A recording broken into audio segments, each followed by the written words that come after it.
Assalamualaikum warahmatullahi wabarakatuh. Perkenalkan, saya Afina Maida Anabila dari jurusan Tadris Ilmu Pengetahuan Sosial kelas 5A, Fakultas Tarbiyah dan Ilmu Keguruan, Universitas Islam Negeri Sayyid Ali Rahmatullah Tulungagung.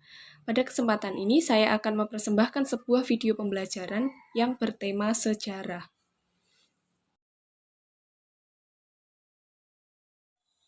Pada video ini, saya akan menjelaskan tentang masa pemerintahan kolonial Belanda di Indonesia. Seperti yang kita ketahui, Belanda merupakan salah satu bangsa barat yang cukup lama menjajah bumi Indonesia. Selama masa penjajahan Belanda, terjadi dinamika di bidang politik maupun ekonomi yang berdampak terhadap kehidupan rakyat Indonesia. Untuk penjelasan lebih lengkapnya, silahkan simak video ini hingga selesai. Masa pemerintahan Belanda di Indonesia dibagi menjadi 5 masa, yaitu masa VOC, masa Hindia Belanda, masa Republik Batav, masa pemerintahan Inggris, dan masa pemerintahan Hindia Belanda. Kedatangan bangsa Belanda di Indonesia berawal dari ekspedisi para pelaut Belanda yang dipimpin oleh Cornelis de Houtman. Pada tahun 1595, armada de Houtman mengarungi ujung selatan Afrika menuju ke arah timur melewati Samudra Hindia hingga pada tahun 1596 tiba di Pelabuhan Banten melalui Selat Sunda. Setelah kedatangan rombongan Cornelis de Houtman, kemudian banyak ekspedisi-ekspedisi dari Belanda yang menyusul. Hal ini membuat jumlah pedagang Belanda di Indonesia semakin banyak. Banyaknya jumlah pedagang ini memicu adanya persaingan dagang di antara mereka. Untuk mencegah persaingan dagang yang tidak sehat, kemudian didirikanlah VOC, yang merupakan gabungan dari beberapa perusahaan dagang Belanda. Hal ini menandai awal masa VOC. VOC didirikan tahun 1602. Gubernur Jenderal pertamanya adalah Peter Both. Ia mendirikan kantor pusat dagang di Ambon, Maluku. Namun kemudian kantor pusat itu dipindahkan ke Jayakarta karena dinilai lebih strategis. Saat itu, di Jayakarta juga terdapat kantor dagang milik Inggris.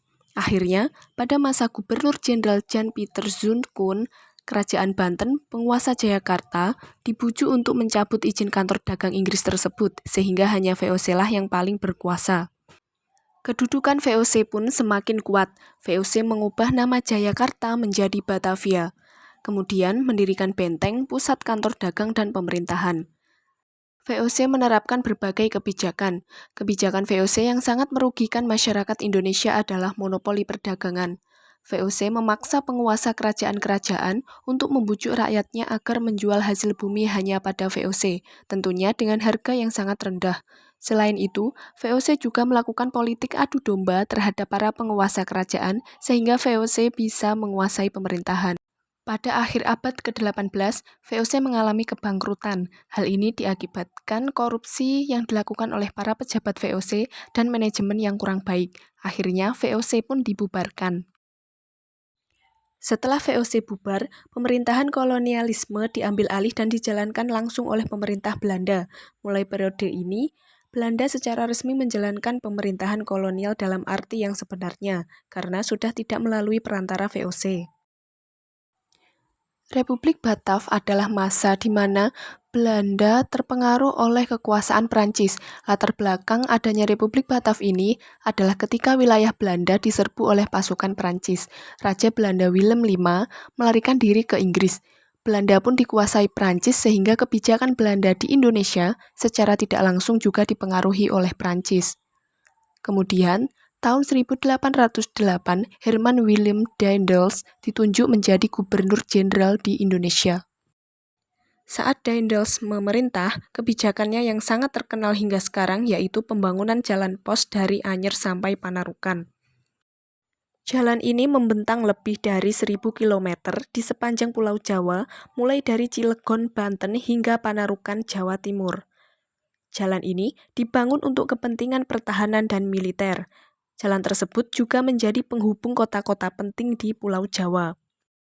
Ada kisah miris di balik pembangunan jalan ini. Pembangunan jalan pos ini dilakukan dengan menerapkan sistem kerja rodi atau kerja paksa bagi masyarakat Indonesia yang dikabarkan memakan ribuan korban jiwa. Seiring berjalannya waktu, kebijakan Daendels dianggap sangat kejam dan diktator. Banyak pihak yang mengkritiknya hingga akhirnya ia dipanggil dan kedudukannya digantikan oleh Jan Willem Janssen. Namun, Gubernur Jenderal Janssen dianggap kurang cakap saat memimpin. Hal ini dibuktikan saat Inggris berusaha merebut kekuasaan Republik Batav melalui Perjanjian Tuntang. Janssen menyerah sehingga kekuasaan diambil alih oleh pemerintah Inggris. Setelah Perjanjian Tuntang, pemerintahan Belanda di Indonesia pun digantikan oleh Inggris. Pemerintahan Inggris di Indonesia dipimpin oleh Gubernur Jenderal Thomas Stamford Raffles. Raffles menerapkan berbagai kebijakan yang berbeda dengan Gubernur Jenderal sebelumnya. Di antaranya, membagi Pulau Jawa menjadi 18 karesidenan, mengangkat bupati menjadi pegawai yang digaji, mempraktekkan sistem pengadilan seperti di Inggris, melarang adanya perbudakan dan menghapus kerja rodi, menerapkan sistem sewa tanah, dan membangun pusat pemerintahan di Istana Bogor. Meskipun kerja rodi telah dihapuskan, namun rakyat tetap sengsara dengan adanya kebijakan sewa tanah, karena mereka harus membayar sewa kepada pemerintah Inggris meskipun itu tanah milik mereka sendiri. Di sisi lain, Raffles juga memiliki peran terhadap ilmu pengetahuan. Ia menulis sebuah buku berjudul The History of Java yang terbit tahun 1817. Buku ini menceritakan tentang segala kehidupan yang ada di Pulau Jawa. Raffles juga memiliki minat besar terhadap tumbuhan. Ia mendirikan Kebun Raya Bogor sebagai salah satu tempat ilmu pengetahuan tentang tumbuhan. Selain itu, saat melakukan penelitian bersama seorang ahli bernama Arnold, ia menemukan bunga bangkai di daerah Bengkulu yang kemudian dinamai Rafflesia arnoldi. Setelah 5 tahun berkuasa, pemerintahan Inggris kembali digantikan oleh pemerintah Belanda. Hal tersebut terjadi akibat adanya Perjanjian London tahun 1814, di mana pada perjanjian itu disepakati bahwa daerah Indonesia yang dulu pernah dikuasai Belanda harus dikembalikan lagi oleh Inggris. Saat itu kekuasaan Belanda dipegang oleh sebuah komisi yang beranggotakan 3 orang, yang kemudian digantikan oleh Van den Bosch. Pada tahun 1830, Van den Bosch mencetuskan sistem tanam paksa atau kulturstelsel. Sistem tanam paksa ini dilatar belakangi karena Belanda saat itu sedang menghadapi perang di Eropa yang menyebabkan banyak kerugian keuangan. Belanda juga menghadapi perlawanan rakyat Indonesia di berbagai daerah. Untuk menutupi kerugian itu, cara yang dilakukan Belanda adalah dengan meningkatkan ekspor, sehingga hasil produksi barang harus ditambah. Peningkatan produksi ekspor ini dilakukan dengan memaksa rakyat Indonesia menanam tanaman yang laku di pasar Eropa. Kebijakan tanam paksa ini sangat memberatkan rakyat, karena dalam praktiknya tidak sesuai dengan aturan dan lebih kejam. Kebijakan ini membuat ratusan ribu rakyat Indonesia mati kelaparan. Kekejaman ini membuat banyak pihak bersimpati dan mengecam, mulai dari rakyat Indonesia maupun Belanda sendiri. Akibat banyak kecaman, sistem tanam paksa pun dihapuskan pada 1870. Kemudian dikeluarkanlah Undang-Undang Agraria yang mengatur bahwa swasta dapat menyewa tanah milik pemerintah maupun milik penduduk. Setelah ada Undang-Undang Agraria, kemudian dikeluarkan kembali sebuah undang-undang bernama Undang-Undang Gula. Undang-undang ini berisi larangan mengangkut keluar tebu dari Indonesia dan harus diolah di Indonesia. Pihak swasta juga diberi kebebasan untuk membangun pabrik gula. Kepemilikan pabrik gula pemerintah secara berangsur juga akan diberikan kepada swasta. Akibat dikeluarkannya 2 undang-undang tersebut, semakin banyak pihak swasta dari Eropa memasuki Indonesia. Indonesia menjadi tempat mencari bahan mentah untuk industri di Eropa, penanaman modal asing, serta penyedia tenaga kerja yang murah. Kondisi ini disebut dengan sistem politik ekonomi liberal. Hal ini menandai diterapkannya sistem imperialisme modern. Politik kolonial liberal yang memeras rakyat Indonesia menimbulkan keprihatinan sebagian masyarakat Belanda. Ada seorang tokoh Belanda bernama Van Deventer yang melayangkan kritik terhadap pemerintah Belanda melalui sebuah majalah.